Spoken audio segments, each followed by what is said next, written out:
Good evening, everyone, and welcome to our lecture, You Admitted or Not. What's next?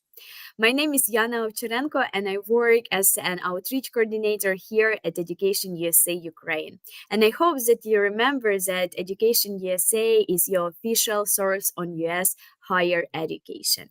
And I would like to take a moment to express my congratulations to everyone who has already completed the long and challenging process of applying to the US universities. And finally, the moment of truth has arrived, admission decisions. And as you know, they can be different. You can be admitted, waitlisted, unfortunately rejected, or maybe your financial aid kit is not enough. Today, we are going to talk about each of these scenarios with Maya De Andrade, the representative of the University of South Alabama. She is going to share practical advice and different strategies to help you make the best decision during this critical stage of your journey. And before we dive into our lecture's topic, I would like to encourage you to leave your questions in the chat box and be sure they will be answered at the end of our lecture. So, Maya, the floor is yours. Thanks, Yana. Thank you, everybody. Good evening. Thank you so much for joining this session on this Thursday in April. I'm excited to hear about your unique situations and navigate that with you, later on this session. But now we're going to talk about a few different scenarios that Yana and I have worked on with students being admitted, like she said, waitlisted, not enough financial aid, or rejected. And so all of these things we'll kind of talk about what they mean, what they look like, how you may feel during that time, and how you can move forward, however that may be. Okay, so let's get started. My name is Maya. I've been very fortunate to do a few presentations with Yana and her incredible team. I am the Executive Director of Global Outreach and Professional Development for the University of South Alabama. I am a child of immigrants who came and studied in the US and made a wonderful lives for themselves. So I'm super passionate about international students coming to study here because I can see what sorts of exciting opportunities are here once you're able to come and work and experience different things that we have. So what we're going to talk about is quite a lengthy agenda, but we'll get through it together. Not too many slides, so don't worry. We're going to talk about being admitted, so what that looks like and what you need to do next. Admitted, but you need some more funding, so what you should probably consider in those situations. Admitted, but you are waitlisted, how to respond, how to move forward. Not admitted, what your options are. I'm just going to do 2 or 3 slides about the university where I am, South Alabama, and then we'll have time for some Q&A. Okay, so admitted, what's next? There are 4 main things that you need to be doing, and each of these steps have a lot of little steps in them as well, but you have a wonderful team at your universities that you're interested in who our entire job is to help you get through this process.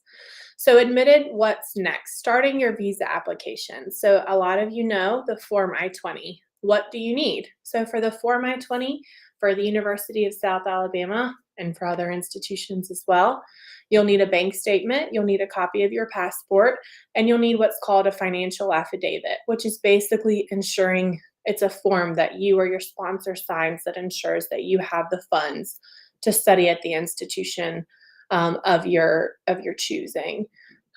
This is an important thing to note, is that sometimes these numbers can adjust based on your financial aid package. So talk to your DSO, which is your designated officer at your institution, and see if that can be modified based on your financial aid package. Once you receive your I-20, it is your responsibility to pay your SEVIS fee, so the Student and Exchange Visitor Program. Student fee of $350. So this could be different from your visa fee. And make your visa appointment. So we all are very aware that visa appointments sometimes can take a few months. At this point, we are not aware of wait times. Hopefully that information will be released soon, but I encourage you to do it much sooner rather than later. And then, like I said at the beginning, connect with your school's international office because they are here to help you. And we will give you as much information as we can at that time to kind of help make you make the best informed decision at the time.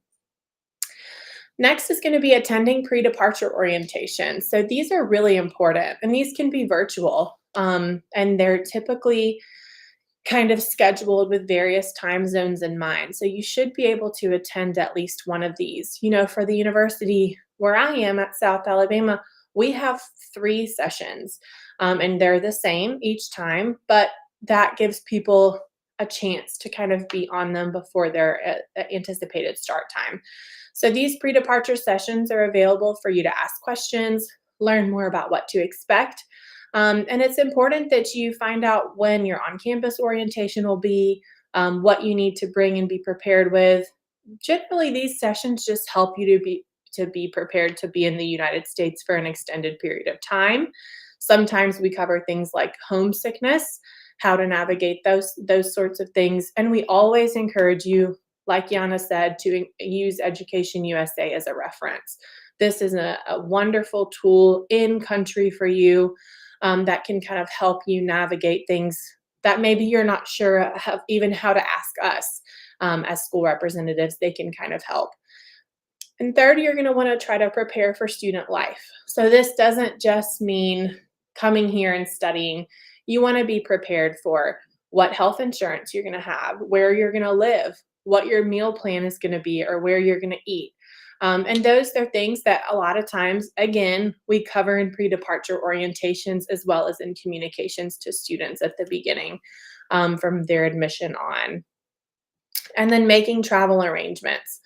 So you can arrive up to 30 days before the start of classes. Make sure you bring all your official documents with you, like your passport, your visa, your I-20, and pay attention to what universities advise.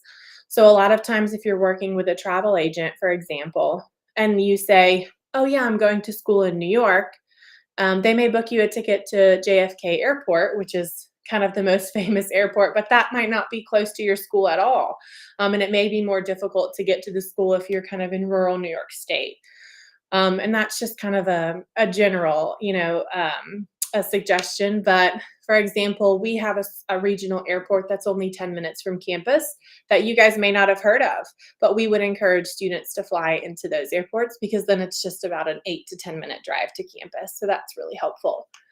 And I'm going to say this so many times, but start early, start in plenty of time, because rushed and hasty decisions, you're always going to forget something. You're going to be stressed and trying to figure things out a little bit too quickly. So that's why we open the applications typically a year before admission, so you can start as early as possible.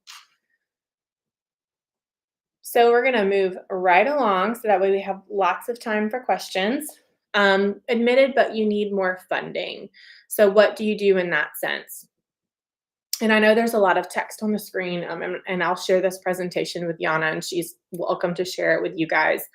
But I would start with the university. So when you want to research and identify scholarships, start with the university. Check the university's financial aid website and contact the office for more information on scholarships, specifically for international students. So a lot of public universities in the United States, we receive funding from the government. And so a lot of those scholarships are required to be given to US citizens or permanent residents or things like that. So make sure that you're talking to your school official to see what is this scholarship for? Is it something for an F1 visa holder to apply for? And then explore external scholarship databases. So using online resources like bestcolleges.com, NAFSA, Scholarship America, EducationUSA, to find scholarships offered by universities, government programs, private organizations or foundations, things like that. And I'll show you a snippet of our website that has external scholarships listed. So anytime a company or organization or nonprofit sends me an email and says, hey, we have this scholarship for international students, I typically try to do a little digging and make sure that they're a legitimate, provider for international students. And then I'll share it on the website so that international students can see, our scholarships at the top. And when you scroll down, you'll see some external sources. Of course, it's your responsibility to really research and vet those sources as well. But a lot of schools will provide that just as an additional resource for students. And then consider country-specific scholarships. So believe it or not, there are scholarships that target students from specific home countries, because some programs offer kind of financial aid specifically for international students from X country. And a lot of times those are going to be typically private schools, because those are going to be more expensive than public schools. So a lot of times they'll have specific need-based and funding-based scholarships. And then finally, looking for need-based and merit-based scholarships. So determine if you're eligible for need-based and merit-based scholarships. Some universities offer both. Some universities offer one type, and some universities don't offer any. So make sure that you're understanding what you qualify for based on your situation. And again, I've said it every slide, if you're not sure, ask. Ask the EducationUSA team, Yana, ask your school official, anybody. We will help you make sure that you're not wasting time applying for a particular financial aid package. Understanding eligibility requirements. So make sure you're carefully reading the fine print. Review eligibility criteria for scholarships, including your academic requirements, citizenship requirements, visa requirements, other specific criteria like that is important to make sure that you read it. So you may see a scholarship and it looks so great and so big, but make sure before you take the time to fill out that application that you're like, wait a minute, let's read and see what the terms and conditions are to make sure that I actually meet that, kind of check all those boxes as far as the criteria is concerned. And like I said, ensuring you meet the requirements. So do that before you apply. You don't want to waste your time applying to a scholarship that you just do not qualify for. Preparing your required documents. So gathering your necessary documents like transcripts, test scores, that can be TOEFL, IELTS. Some schools take Duolingo, things like that. Letters of recommendation, personal essays. A lot of times you can actually use a pretty similar essay for multiple scholarships, depending on how generalized it is. Make sure your documents are organized, and keep the track of all your required documents and deadlines for each application. So I love to make a spreadsheet. That's just me. I've always been that way. So whenever I was applying for university a long time ago, I would put things in a spreadsheet so that I don't miss deadlines, because I was applying to several schools, much like I think a lot of you guys are. And that's kind of, again, if you're not sure, ask. And this is a snippet from our website that has external funding sources. So you can scan that QR code that takes you to our scholarship website, so you can kind of see in real time what I'm talking about. And these are ones that, and you can see like some of them are for Indian nationals, so it may not apply to you. But some of them are general, some are about students who have disabilities. That's a big category. So anything, you'd be really surprised to figure out that there are so many different scholarship types. But it does take work to find them. So typically they don't just kind of land in your lap. Merit-based scholarships may, for our University of South Alabama, we review merit-based scholarships automatically. So you don't have to do any additional work. That's not super common. A lot of scholarships require that you read the fine print, make sure you meet the criteria, apply early, all of that, and they're usually competitive.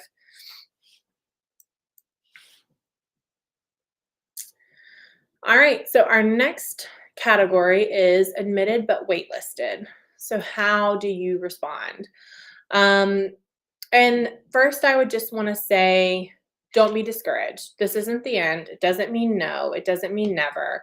It just means not right now. And that could change in a matter of weeks. It could change faster than that, slower than that, or not at all. So this is where with university admissions, especially in the US, you kind of have to be ready with a plan A, B, and C. I always say just have a couple extra backup plans. It never hurts. But just to kind of identify 3 things that kind of I felt like were really close to being waitlisted, and how you can kind of look at that from a university perspective as well as from your own. So with enrollment targets, schools typically don't differentiate between domestic and international students on a wait list. Every school has varying enrollment goals, whether that's just increase enrollment, diversify enrollment. So a lot of times schools will look at having admitted students from different socioeconomic statuses or cultural backgrounds and things like that. And we do that. We typically, really, private schools use wait lists more than a public school. But a lot of times they use them to kind of round out the class. So they want to make sure that people from all different walks of life are represented in their freshman class profile. And schools may not use wait lists every year. So there are some private schools that don't wait list every year, but it could happen one year and then not happen the next year. And again, private schools are much more likely to have a wait list than public schools. Just for they have more limited kind of resources and seats and things like that. And again, that's not the case with every private school. It's important to know that there are over 4,000 colleges and universities in the US, so it is definitely not one size fits all. But it's important to note that that's what we mean when we talk about enrollment targets. So student visa considerations. You may be concerned that being waitlisted means you won't have time to get a visa once you're off the wait list.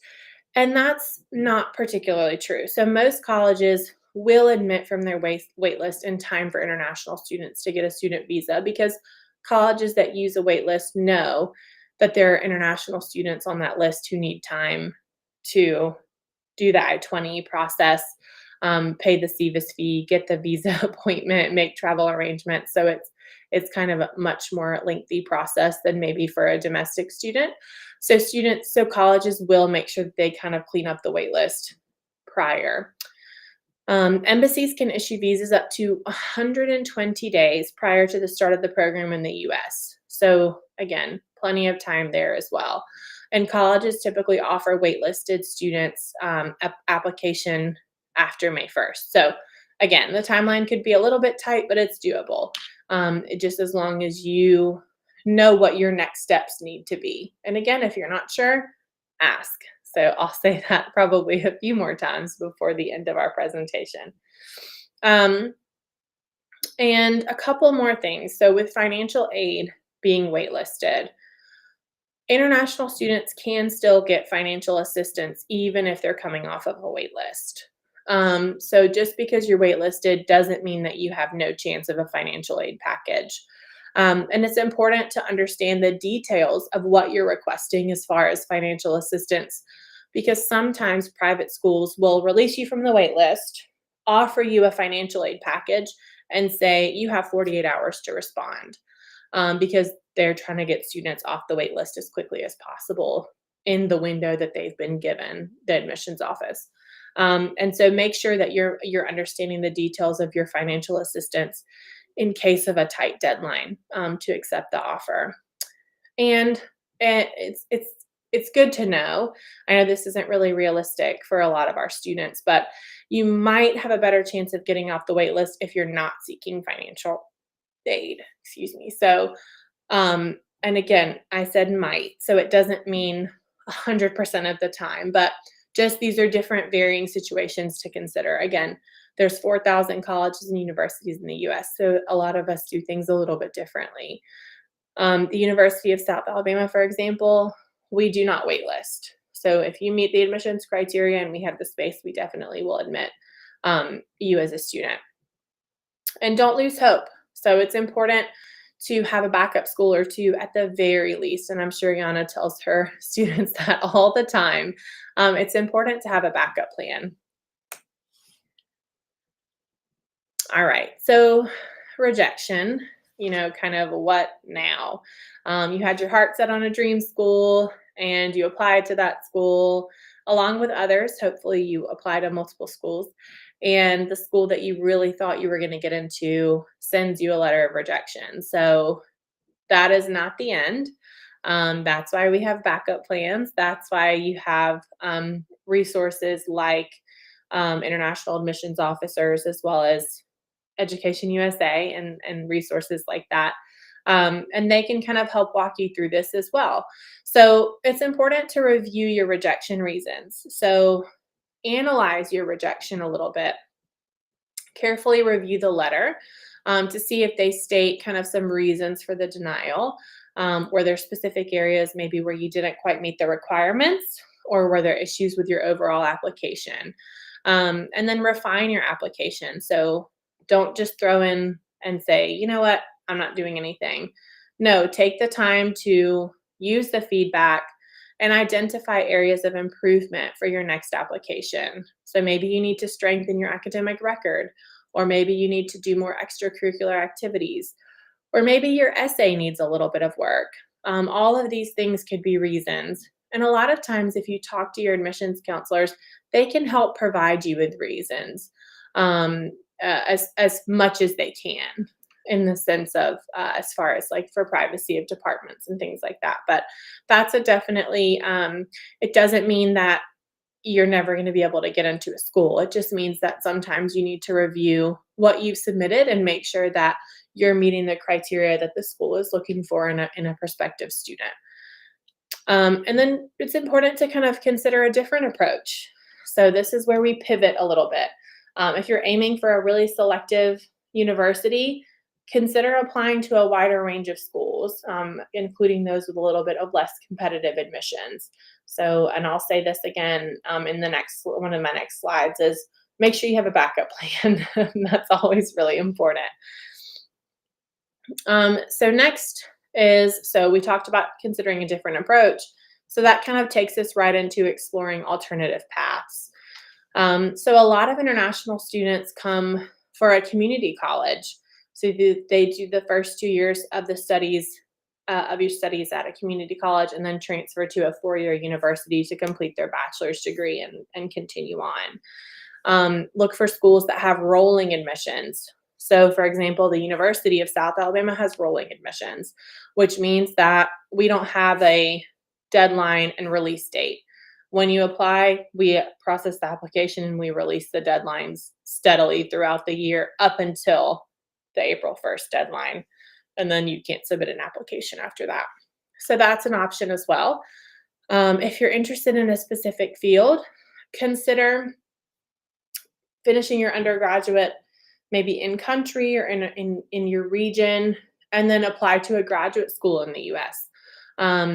Especially with international students in the graduate field, a lot of times they have a better chance of acceptance at graduate levels because they're looking for something more niche. And then some colleges have open admissions policies, which means anybody can attend. That's not very common, but I thought it was something that was important to note, that that is the case with some schools. Focusing on your application is important. What does your academic record look like? What about your standardized test scores, your essays, your extracurricular activities, your letters of recommendation? What about your language proficiency? Are you meeting the required TOEFL, IELTS, Duolingo, ITEP, Pearson, whatever English proficiency score that your school is requiring? Same with other test scores, any standardized tests that they're looking for. And a strong academic record. So strong academic kind of pattern, high grades. This is a really crucial factor for US college admissions, because your GPA is what we're looking for before anything else. So make sure that you're understanding that. So for South Alabama, our admissions policy is kind of merit-based. So as long as you meet the GPA threshold, so that would be your academic record, and you meet the English proficiency requirement, we typically admit. Some schools have more holistic review, where you need to submit an essay. You have to have letters of recommendation. And some schools require that, some schools don't. So again, it's important to read the fine print of what type of school you're looking for. Understanding the visa process. So it might be that you weren't sure about kind of steps in getting the visa, or you weren't sure that you needed to know if the school was SEVP approved. So the Student Exchange Visitor Program is SEVP. And so universities have to be on the approved list to be able to enroll international students. So not every college and university can enroll international students. And once you're accepted, the school will typically issue you the Form I-20. You have to have that for the student visa. You have to pay the CVIS fee after you receive your I-20. And then you need to really prepare for the U.S., the visa interview at the U.S. Embassy or consulate. So it's important to show kind of intent to come and study and do what you're supposed to do on a student visa, and then how you're planning to contribute back in your home country. Seeking guidance and support. So like I said, EducationUSA is a wonderful resource. College advisors. So even if it's not a school that you got into, you can still talk to the college advisor. They're happy to help typically. Or if it's a school that you're not sure if you're interested in, but you think you may want to apply, a lot of times college advisors will be happy to do that. There's lots of international student organizations, whether that's on Facebook or Reddit or whatever it is that you choose to consume information on. A lot of times students, they like to have those shared experiences, and they're able to kind of answer questions. And there's online resources as well. So these are all kind of resources that you can use as an international student to be able to kind of get a little bit better guidance and support on, okay, here's my situation, where do I go from here? And so that's kind of an important thing to note. So opportunity is out there. If you didn't listen to anything I said and you want to just get stuff off of this slide, start early. Don't be discouraged. Have a plan and another plan and another plan and another plan, and ask questions. These are all really important things to note. No question is too small. I know, not speaking for Yana, but I can. She's happy to answer questions. I'm happy to answer questions. Pretty much any university rep that can accept international students will be able to assist. But don't wait until the last minute, because especially now, it's not going to do you any good. And so I just want to tell you a little bit about where I am today. I'm at the University of South Alabama. We are a mid-sized public university, so we talked a lot about public versus private. So especially when we were talking about wait lists, what that looks like. So those are the two types. So we are a public school. We have 100 different degree programs, tons of really great student organizations. And these are kind of the colleges, and you can see based on our colleges what sorts of programs that we have. So of course, computing, engineering, business, and all of the things that go with that, health professions. And we're really well known for marine biology and environmental science. We are actually, if you're familiar with the U.S., we're in the southeast on the coast of Alabama. So we're kind of between, I guess the two biggest states would be like Texas and Florida. So you kind of have an idea of where we are, right on the coast. And there's a regional airport nearby. We have quite a few international students here. Right now we have merit-based scholarships. So we talked a little bit about your financial aid package and what that looks like. So we do not have need-based aid because we're a public school, and our tuition is pretty low generally, but we do have merit-based scholarships for international students. And if you scan the QR code from our previous slide, all that information is there as well, but I'm happy to drop that into the chat as well.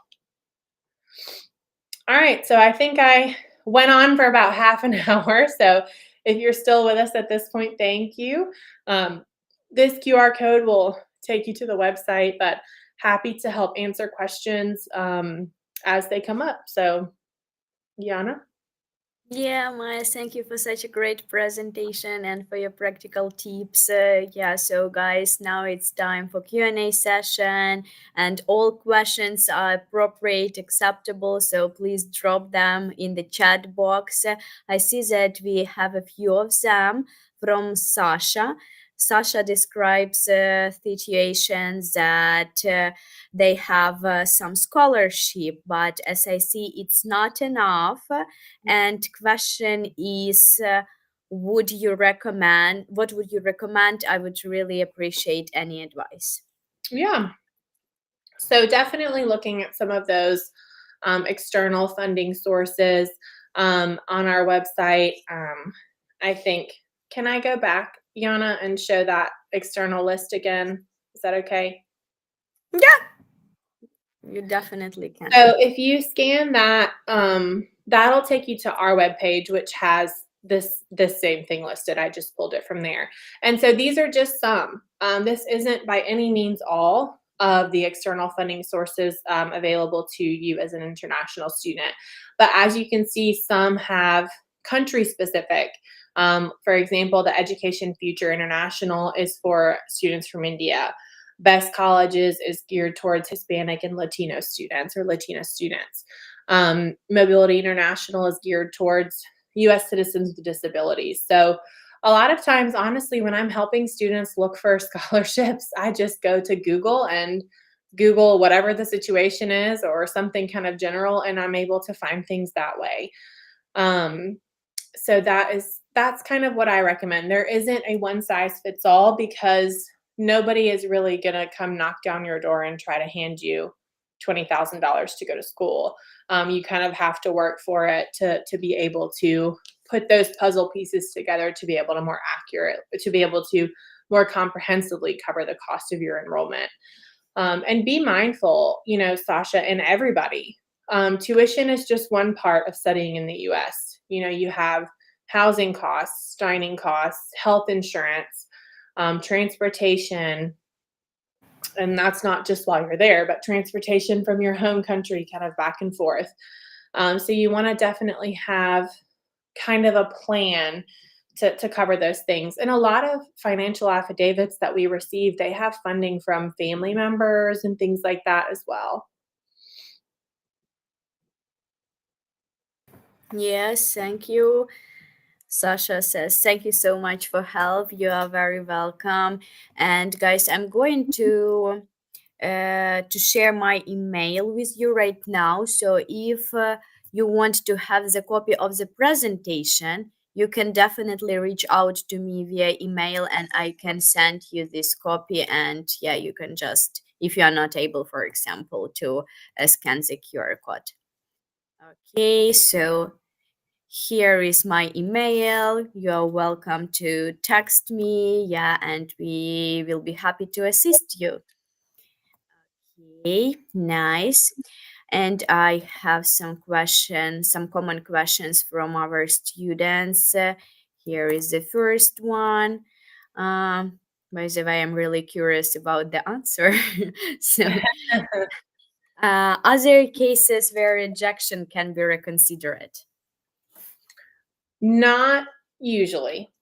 So not usually. That doesn't mean never, but not typically, because at that point the college has kind of reviewed all aspects of your profile. And if the rejection, especially if your rejection stems from not meeting minimum criteria. So if your rejection stems from your GPA is too low or your English proficiency score is too low, that would be reasons that I wouldn't really even ask it to be reconsidered because your GPA kind of is what it is. If it's something different, like your maybe your essay wasn't strong or things like that, they might reconsider. Again, it just really depends on the admissions office and how limited their seats are. Okay, got it. Thank you. Next one. What factors should I consider when choosing between multiply acceptance offers? If you have multiply acceptance offers, you're really happy and Yeah, lucky. for sure. Congratulations if that's the case. So ideally, I would say consider the fit. I think we've done a presentation on that before, Yana, where we talked about finding your fit here in the US and what college, that fits you best. So we look at location, we look at program, we look at financial aid. So all of those things. I think for most international students, though, it would be financial. See what sort of financial aid package you're getting, see what makes the most sense for you, what you can afford, things like that. Not necessarily always go with the school that gives you the most money or that's the cheapest, but I know, reality is that that's a big factor for a lot of family members, for a lot of families who are looking to send students to the US. Yeah, and guys, if you want to watch our lecture on how to choose the best fit, it is on our YouTube. So just scroll and you will definitely find the recording of that lecture. Yep. Okay. Thank you, Maya. One more question. If I was rejected this time, does it make sense to reapply to the same university next year? Yeah, that's not a problem at all. If you're rejected this time, that's when I definitely say go back and think about the different things that I talked about with looking at your application, kind of reviewing your test scores, your GPA, your academic record, as well as letters of recommendation, essays, things like that as well. Mm-hmm. Yeah, it actually makes sense. Yeah, if you just guys reflect, self-reflect, and analyze, what mistakes you have done, and then fix them. So why not? Mhm. And what can I do to improve my chances of getting off the wait list? Yeah, so it really, again, and I know I say this a lot, but it really depends. I would say if you're not trying to get financial aid, a lot of times that helps. But other than that, it's just a matter of waiting and seeing what the university releases. But that's really the importance of making sure that you have a backup plan, making sure that you're not just applying to one school, because out of 4,000 colleges and universities in the US, you're bound to find 2 or 3 that fit you as a person. And so whether that's program, location, financially, all of those things. So I know that, when we watch TV, we see, college like Harvard or UCLA, which are both wonderful school organizations, but there are 3,998 other schools in the US, and lots of them have plenty of wonderful things to offer. Yeah, I completely agree.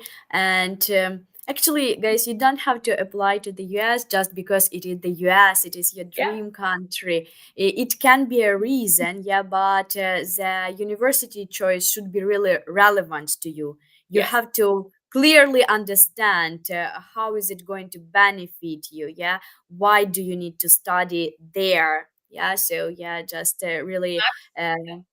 Mhm. Sorry, Anna. I was going to say too, part of that's so important for your visa interview as well. Because if Mhm. you cannot present why the US, why this school, what your plan is, chances are you're not going to get a visa. So it's important to note those things. Yes, that's true. Okay, I do not see any questions. Guys, I'm going to give you 2 more minutes. If you have any questions, please drop them in the chat. Yeah, and I just want to remind you, for someone who has just joined us, that you can always rely on Education USA.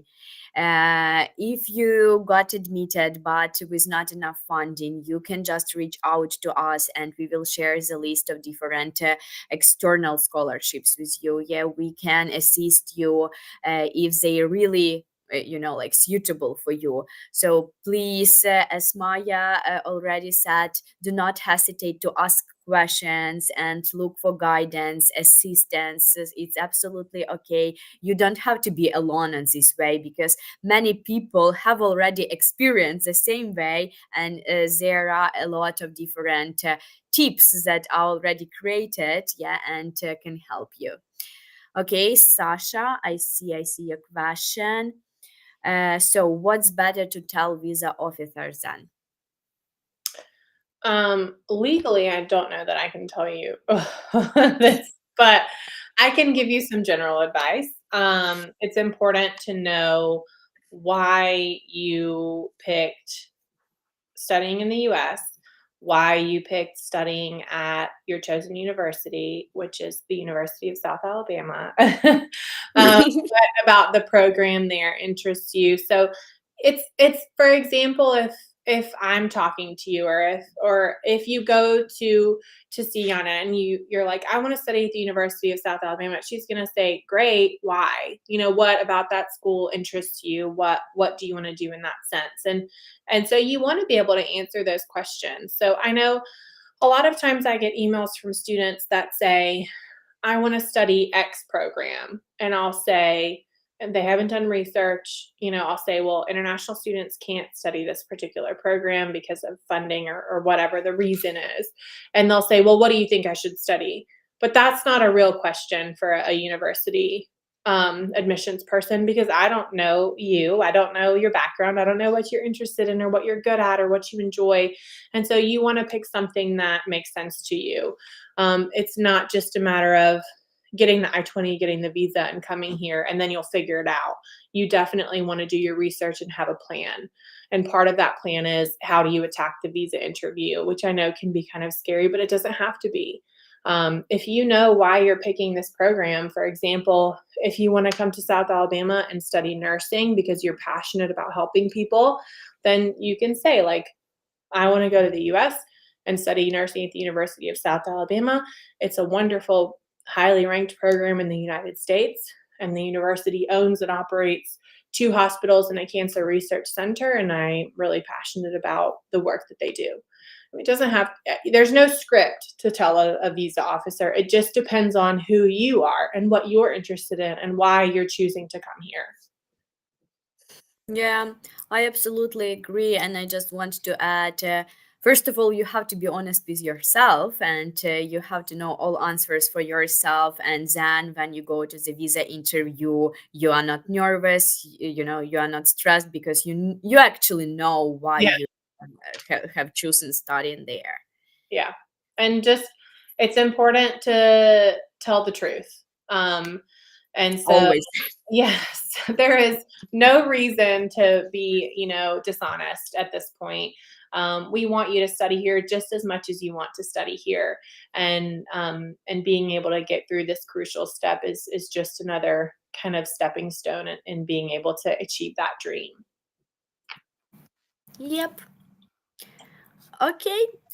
I believe that we do not have any more questions. Once again, Maya, thank you for your expertise. I believe that it's really helpful for our students and for me. So we were really glad and excited to have you as our guest speaker. So let's be in touch. Yes. Yeah, thank you. Thanks, Yana. Thank you, everybody, for your time. Hope you have a good Thursday and a wonderful weekend.